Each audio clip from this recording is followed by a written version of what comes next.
গত 7ই মার্চ রাষ্ট্রপতি দ্রৌপদী মুর্মুকে কটূক্ত করার প্রতিবাদে আজ আদিবাসী ইউনাইটেড ফোরামের পক্ষ থেকে দক্ষিণ দিনাজপুর জেলাশাসক দপ্তরের সামনে বিক্ষোভ ডেপুটেশন অনুষ্ঠিত হয় আদিবাসী ইউনাইটেড ফোরামের পক্ষ থেকে। তাদের দাবি, অবিলম্বে রাষ্ট্রপতি দ্রৌপদী মুর্মুকে অপমান করার দোষীকে চিহ্নিত করে শাস্তি দেওয়ার প্রতিবাদে আজ আদিবাসী ফোরামের এই ডেপুটেশন। যদি তাদের এই ডেপুটেশনের মান্যতা না দেওয়া হয়, পরবর্তীতে তারা গোটা জেলা জুড়ে বৃহত্তর আন্দোলনে সামিল হবেন।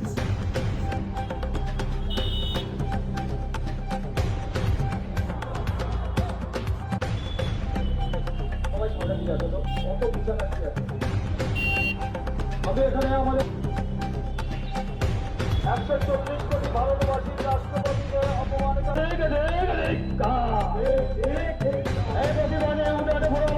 আমরা ইউনাইটেড ফোরাম অফ অল আদিবাসী অর্গানাইজেশনের পক্ষ থেকে দক্ষিণ দিনাজপুর শাখা ব্রাঞ্চের পক্ষ থেকে আমরা ডেপুটেশনটা করছি। গত 7ই মার্চ শিলিগুড়িতে সাঁওতালি ভাষা যে কনফারেন্স ছিল, সেই কনফারেন্সে আমাদের দেশের রাষ্ট্রপতি মাননীয়া দ্রৌপদী মুর্মু মহাশয়ের উপস্থিতি ছিল। সেই উপস্থিতিতে আমরা লক্ষ্য করলাম মাননীয় রাষ্ট্রপতি মহোদয়া তার অভিব্যক্তি প্রকাশ করেছেন, একটা নিজেকে অপমানিত বোধ করেছেন।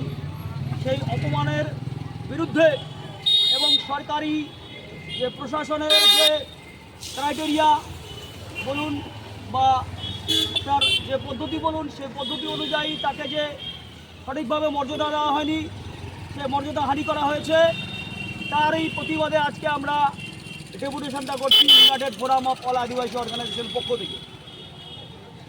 আপনাদের দাবি যদি না মানা হয়, পরবর্তীতে কি পদক্ষেপ নেবেন?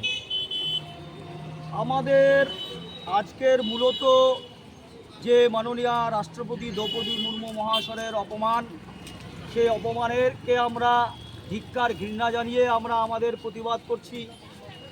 এই সঙ্গে আমাদের আদিবাসীদের নানান অধিকার সহ সমস্ত দাবির বিষয়গুলো আছে, সেগুলো যদি না মানা হয়, আমরা দীর্ঘদিন এও লক্ষ্য করেছি প্রশাসনের যে সুচতুর ভাব, সেই সুচতুর ভাবের বিপক্ষে আমরা বৃহত্তর আদিবাসী সমাজ জেলাতে এবং রাজ্যের বিভিন্ন জায়গায় নিজের অধিকারকে ছিনিয়ে নেবার জন্য কিন্তু আমরা বড় আন্দোলনে প্রস্তুত থাকবো এবং লড়াইয়ে সামিল হব। আপনার নাম? আমার নাম সৌমেন পাহাড়।